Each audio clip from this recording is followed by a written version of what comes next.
오늘 말씀은 마가복음 10장 1절에서 14절입니다.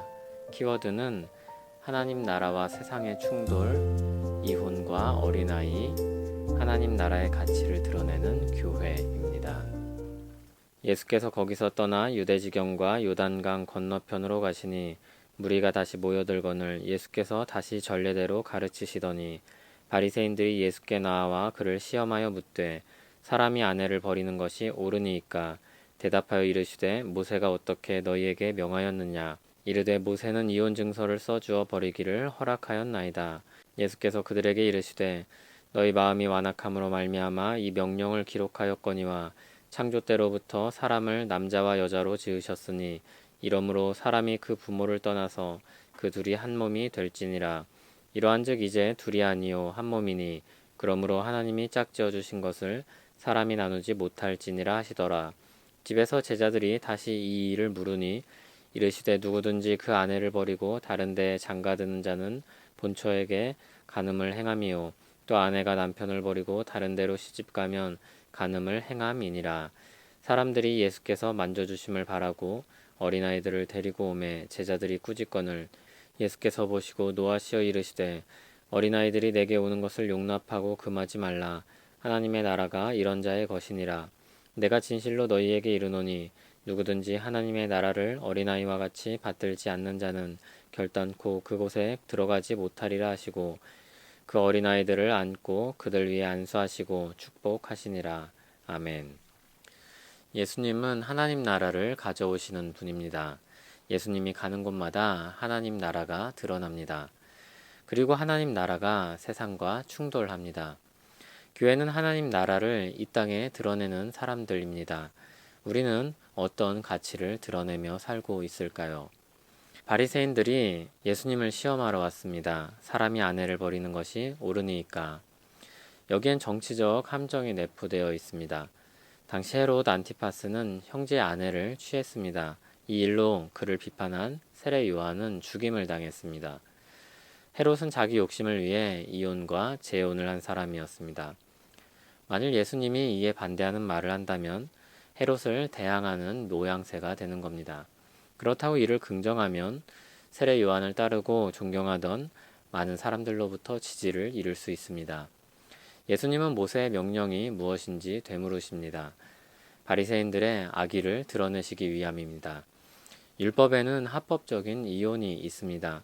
이를 잘 알고 있던 바리새인들은 모세가 이혼을 허락했다고 대답합니다. 예수님은 율법의 본의를 밝히십니다. 그것은 마음의 완악함으로 허용한 것뿐이었습니다.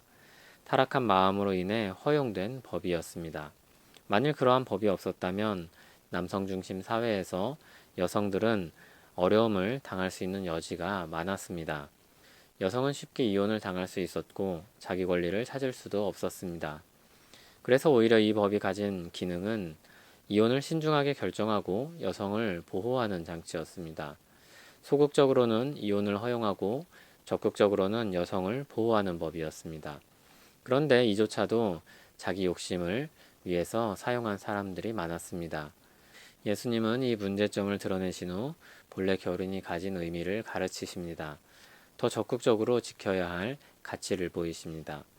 하나님이 제정하신 참된 가치입니다.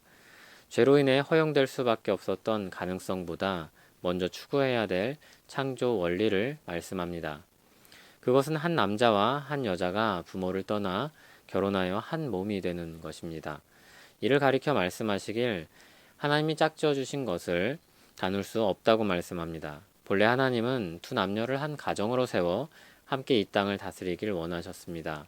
더 우선되고 더 적극적으로 지켜야 할 가치를 가르치시는 겁니다.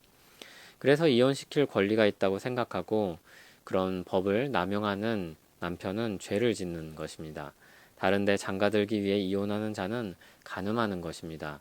그것은 아내 역시도 동일합니다. 본래 하나님이 주신 창조 원리는 아름답고 좋은 것이나 타락한 세상에서 현실적으로 생길 수 있는 문제를 고려하여 허용하신 법이었습니다. 그러므로 그것은 하나님이 기뻐하시는 뜻은 아니었습니다. 어쩔 수 없는 현실에서 사람들을, 특히 연약한 사람들을 지키기 위해 주신 법이었습니다. 그 다음 단락에서도 그와 같은 하나님의 뜻이 드러납니다. 예수님이 만져주시길 바라며 사람들이 어린아이들을 데려옵니다. 제자들은 그런 사람들을 꾸짖었습니다. 제자들에게 예수님은 큰 일을 이루실 중차대한 사명을 가진 분이었습니다. 그런 바쁘고 높은 분에게 어린아이를 돌아볼 시간이 없다고 여겼습니다. 말하자면 애들은 가라는 겁니다. 그러나 예수님은 제자들을 꾸짖으십니다. 예수님은 노하시어 말씀하십니다. 하나님 나라가 그런 자들의 것이라는 겁니다. 하나님 나라는 특권층의 전유물이 아닙니다. 혁명에 동참한 동지들만의 것도 아닙니다.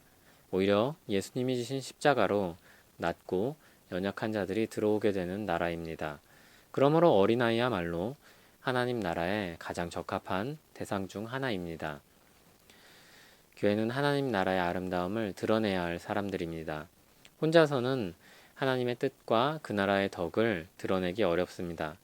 혼자서는 할 수 없는 일이 있습니다. 혼자서 탁구나 축구를 할 수 없습니다. 나라를 어떻게 한 사람이 보여줄 수 있겠습니까?